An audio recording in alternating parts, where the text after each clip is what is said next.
Hello，大家好，欢迎回到马姐在澳洲频道。今天介绍澳大利亚的第一大城市悉尼，它是世界闻名的国际大都会，也是很多游客来澳洲的首站。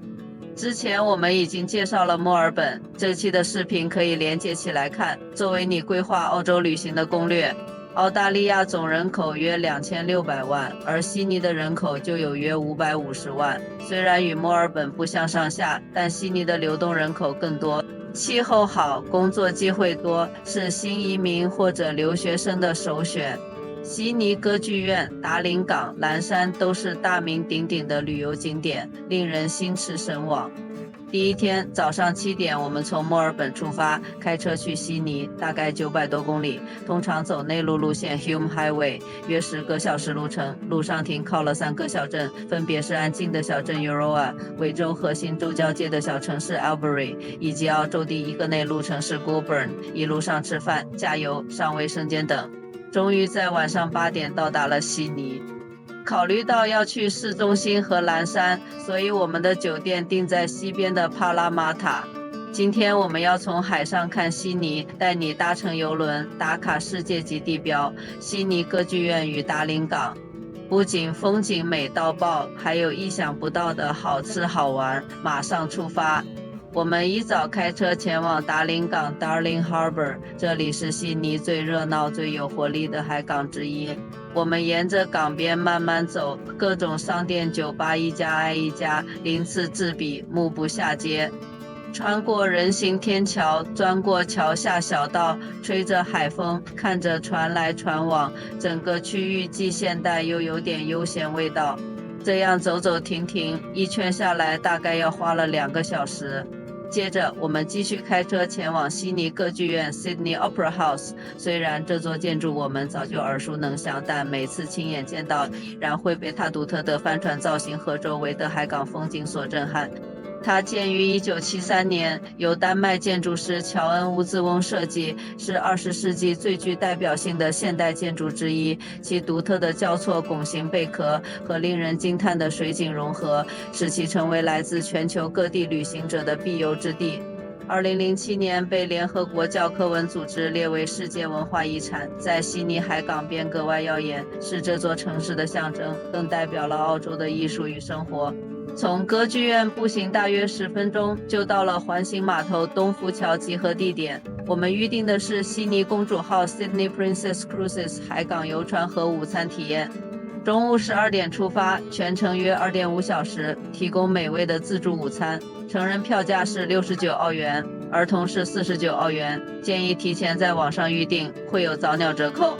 登上干净整洁的悉尼公主号邮轮，展开了令人叹为观止的悉尼海港之旅。巡游首先经过了地标性悉尼海港大桥 Sydney Harbour Bridge， 那是一座钢铁拱桥，横跨悉尼港，将北岸与市中心连接起来。自1932年开放以来，已经成为了悉尼的交通动脉，也是无数游客拍照打卡的必到之地。乌鲁木卢湾乌鲁木卢杯，这里曾是海军基地，如今则是美食和海景的代名词。接着来到了双湾 Double Bay， 那是一个高端住宅区，有太太们的午餐湾之称，因为太太们常在此逛街吃饭。这里以优雅的街道和精致的生活方式著称，也是悉尼最富有的区域之一。而派坡角 Point Piper 是澳洲最贵的住宅区之一，被誉为亿万富翁角，堪称悉尼房地产皇冠上的明珠，几乎每一栋房子都能俯瞰无敌海景。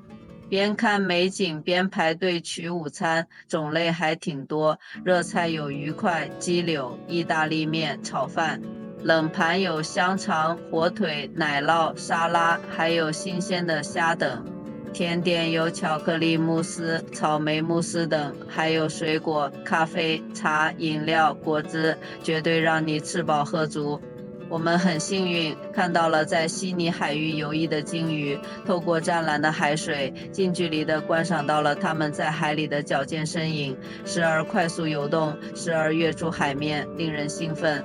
总之，壮丽的景色、美味的午餐、宽敞舒适的游轮，性价比很高，物超所值。下了游船，我们还走访了有代表性的景点，像是依山傍海的皇家植物园 Royal Botanic Garden， 风景宜人，绿意盎然，是一片宁静的乐土。你可以欣赏到达令港、悉尼歌剧院和悉尼海港大桥的壮丽美景，拍下令人难忘的照片。园内生长着数千种植物以及可爱的野生动物，像鸟类、水鸭、鸳鸯等。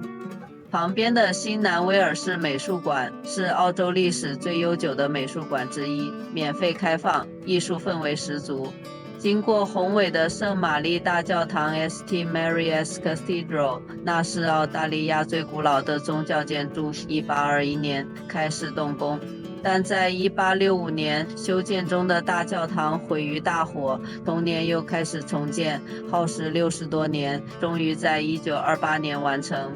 时间跨度超过100年，真的不得不佩服这种宗教精神。教堂采用哥特式的建筑风格，深具欧洲中世纪大教堂的建筑遗风，气势雄伟恢宏，内部庄严肃穆。不仅是过去文明智慧的宝贵遗产，也是现代城市国家精神和文化生活的重要组成部分。海德公园 Hyde Park 位于悉尼市中心，在圣玛丽大教堂的对面。它以英国伦敦的海德公园命名，已有200多年历史，是澳大利亚历史最悠久的城市公园。到处都是绿树成荫，宽阔的林荫大道、草坪和许多长椅，是闹市中的一片绿地。最具代表性的地标是中央的阿奇伯德喷泉 Archibald Fountain， 喷泉周围雕刻着希腊神话人物。公园南端还有澳新军团战争纪念馆 Anzac War Memorial， 庄严肃穆，纪念在战争中牺牲的将士。它是悉尼最美的城市风景之一，也是市民放松休闲的好去处。如果你对城市故事感兴趣，距离环形码头只有几分钟路程的悉尼博物馆也值得一看。它记录着这座城市从殖民时期到现代的转变，是了解悉尼的一扇时光之窗。最后我们来到了热闹的唐人街，这里最早形成于19世纪，是华人在澳洲早期淘金和劳工历史的见证。如今的唐人街既保留了传统华人文化的特色，又融合了现代城市生活的节奏，是吃货的天堂，购物的好去处，也是热闹非凡的庆典场所。无论是手拉面、烧腊店、火锅店，还是奶茶铺，这里都应有尽有，是澳大利亚最有活力的华人聚集地之一，也是中澳文化交汇的重要象征。旅游小建议，由于悉尼市中心停车位非常紧张，建议大家把车一直停在歌剧院附近的威尔逊停车场，因为超过3小时就按全天计费59澳元，公众假期有优惠，也省去了到处找车位的烦恼，非常方便。今天坐船游悉尼是不是有点惊艳？如果你也喜欢这样轻松漫游的方式，欢迎留言告诉我你最想坐船看哪座城市。别忘了订阅点赞马姐在澳洲，我们下期视频蓝山见。